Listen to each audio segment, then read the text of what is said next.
Welcome back to Nights Enough. As you'll notice in today's episode, Stephen is not here. He took a much needed break. But this is my lovely wife, Amy. I have a lot more hair than Stephen. Yes, yes, she does. So tell them a little bit about yourself. Well, like you said, I'm his wife, Amy. We have 4 kids, and they are pretty much our whole lives. Yeah, but they're getting older. So we've got, oh gosh, math, a 27. Yeah, I can't tell anymore. They've thrown Okay, us off. I got it. It's 27, 24, 23, and 17-year-old. It's the 17-year-old that throws me off because we used to be able to do every two years, bing, bing, bing. Yeah, but as long as you know what the oldest one is, the youngest one is 10 years difference. So 27, and you just keep that in your brain, and then when you get to the end, it's I think she's 17. 27. I know, she's old, We're old. which makes us really old. But so the older two are out of the house. We have the 23-year-old and the 17-year-old in the house. Um, so there's 5 of us in the house because we also have Bert's mom, my mother-in-law, that lives with us as well. Which is a great segue into what we're going to be talking about today. So we were having a discussion recently and talking about, the state of the world and how everything has, it's not the same as it used to be. And one of the things that has been, I think, a big change for a lot of people is multi-generational living, where you have multiple generations living in the same home. And why do you think that is, that we have so many people or multiple generations in a home now?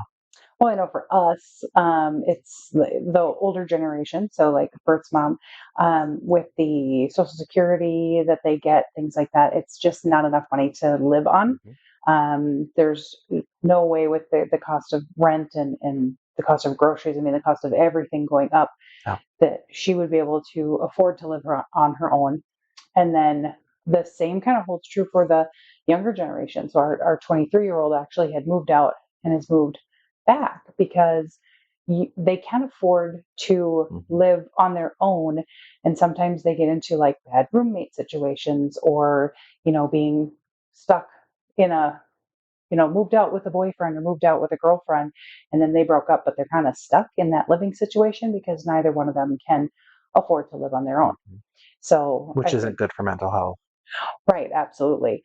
So that's kind of how we ended up being multi-generational, and I mean, it's worked really well for Mhm. us, and we've been multi-generational since 2001, I think. 2000, Yeah, 2001. Michaela. 2001. Yep. Yeah, so 22 years we've been multi-generational, and so it has been nice. I mean, like when the kids were younger, we had Mhm. an extra adult. We had your mom. She was working full time, but if we had to run 3 different directions for any kind School. of school performance, anything like that. It was like she could take one kid, I could take one kid, you could take one kid. Mhm. And one kid was usually old enough to be on their own. So it was good. Yeah. Yeah. And even in your situation, your mom is also living multi-generationally because your brother lives with her. And my So, father is as and well. yeah, Yeah. So I have brothers who are twins, and one of them lives with my mother, and then his daughter is there with them whenever he has custody of her. And then my father, the other twin, lives with mhm, my father. So yeah.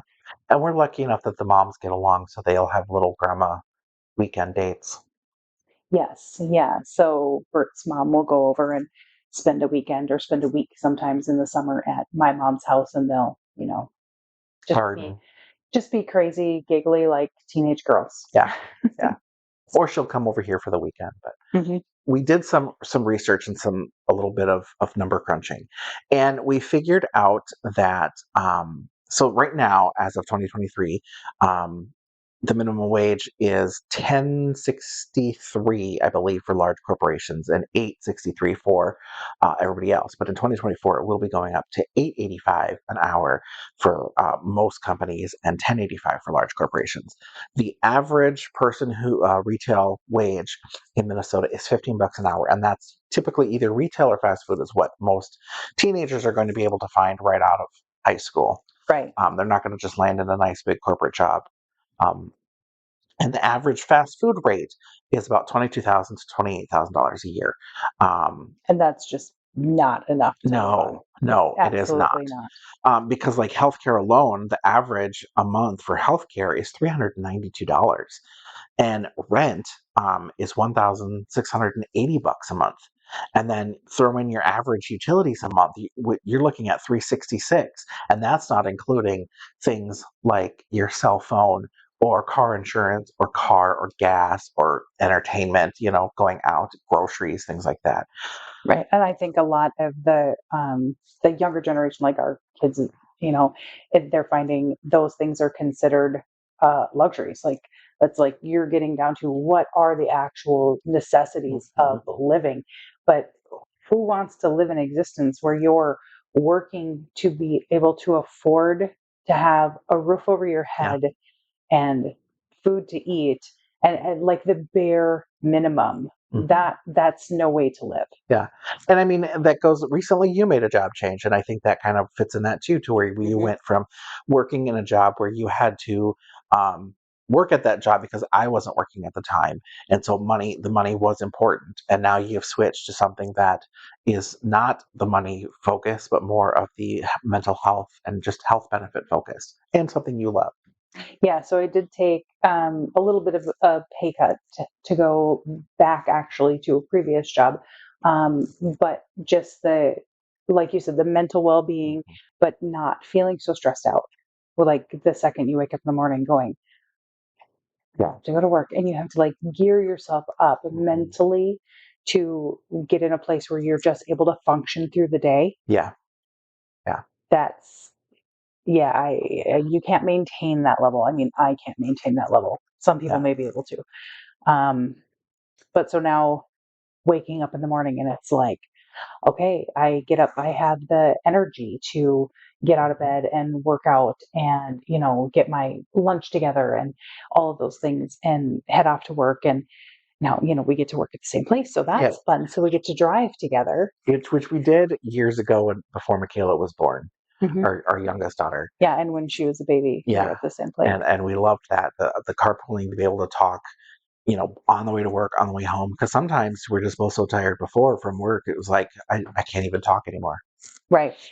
Yeah, and well, and like my previous job is like on the phone all Mhm. day long, and you talk to so many people. It's like I just cannot talk to one more And you person were kind today. of tied to your desk, like, you couldn't really leave Yeah, because you were on the phone. which affects your health, not just Mhm, your mental well-being, but your mhm. physical Yeah, well-being as well. If you're tied to a desk and you're not able to get up and move around and uh, yeah, things like that, affects your circulation and. mhm.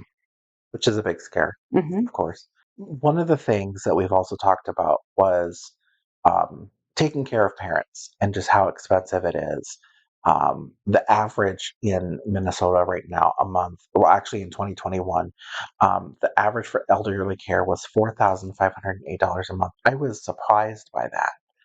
And I couldn't imagine, like, how do people even afford that? That's like almost three mortgages right there. Right. Yeah, and that number doesn't surprise me at all because I've been more in that world than you have. I've Right. seen more of those numbers Hmm. before.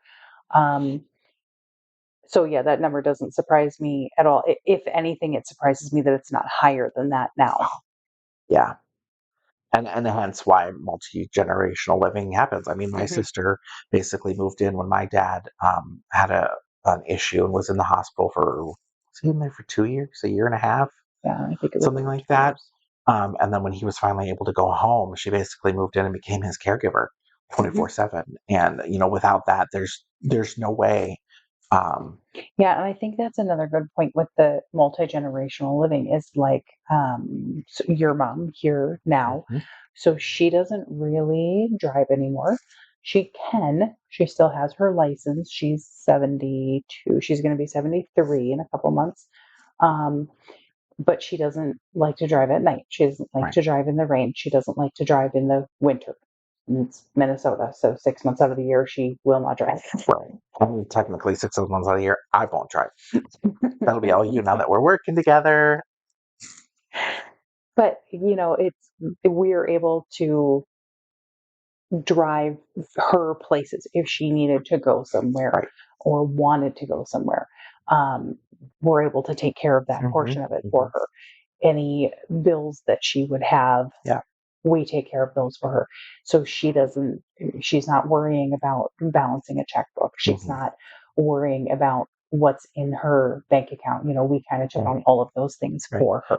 Which, and honestly, I think that's another thing is when you're in a relationship where one person handles all of that and you don't. I mean, like what's happened with my parents is my dad took care of all the finances. Mhm. He insisted on taking care of all the finances, the bookkeeping, the whatever. And so she basically just deposited her check and that was it. So when they divorced, there was no way she even knew how to live on her own, how to pay Mhm. bills, how to get the groceries going, any of that stuff. And that happens a lot with people when a spouse passes, and we've had this conversation Yeah. too. It's like there's a red binder. The red binder. Yes.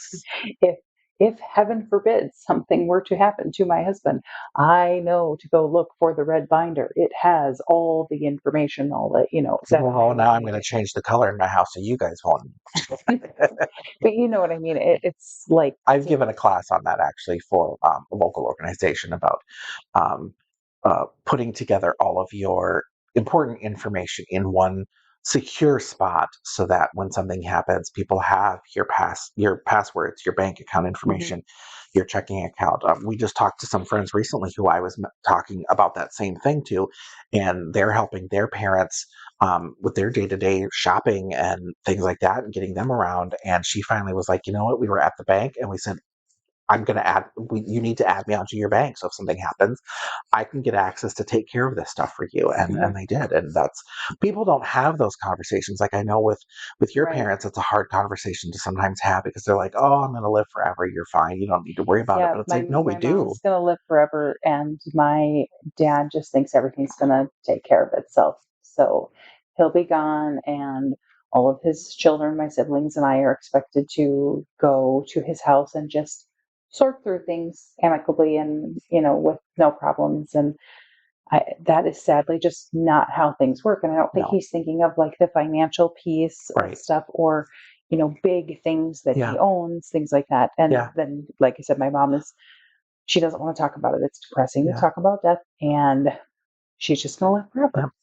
And closing those accounts, I mean, you need to have certain things in place. Hmm. Even with Medicare, medical stuff, you need to have certain forms filled out so that somebody can go in and close your account and Right. stuff like that. Yeah. And Yeah. people don't even know that they have to do these things, which Hmm. is sad too. Yeah. We've helped a few of our friends actually do up like their wills and living Yep. wills and healthcare directives and things like that. Because it was something that we got into ourselves Yeah. very early on. It was like the first big trip that Yeah. we took together, and the kids were all small, and we were thinking, we're going on a plane. It was like my first trip on a plane. Yep. It was the first time that we were on like a great big vacation. Yeah. And so And of course, everything our was wedding theme was terrifying to me. Titanic, and we were going on a cruise, so we were already set for it to just go down. Didn't help that she had a little mimic Heart of the Ocean and a fancy dress that she was wearing on the ship. Hmm.